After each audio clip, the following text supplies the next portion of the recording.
Just a quick reminder, if you're enjoying this series, I have a book that goes along with it. There's a link to that below. Thanks. Okay, in this video, we're going to look at the info method.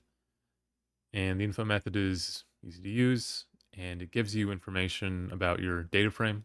And we'll see how that information is laid out in a minute. First, let's look at our first cell here and just see how we're getting the data into our data frame. So we're importing pandas and giving it the alias PD. And then we're using the pandas read CSV function to bring in the Apple data set.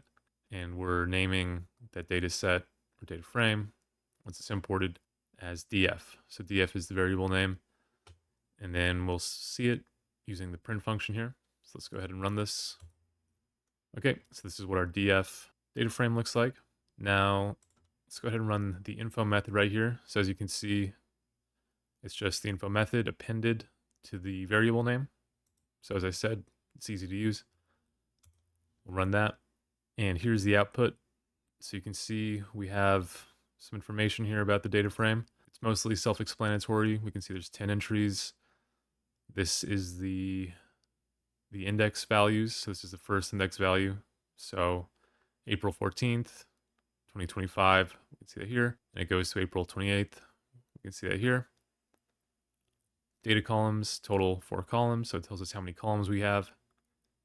And then here we have information about each column. So the column name, how many non-nulls are in each column. And the only column with nulls is 5-day high. We have these 4 nulls here. And we can see that reflected here where it says 6 non-nulls. And then over here under D type, we have the data type of each column.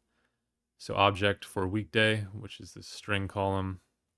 And the other 3 are all float64, which is a numerical data type. Then we have a count of the data types right here. So float64 3, object 1, which we can verify right here. And then this memory usage information right here, which may or may not be helpful to you. Okay, so that's the info method.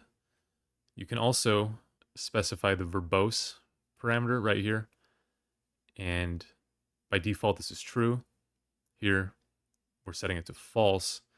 And this just gives you a shorter summary of the data frame. So let's run this.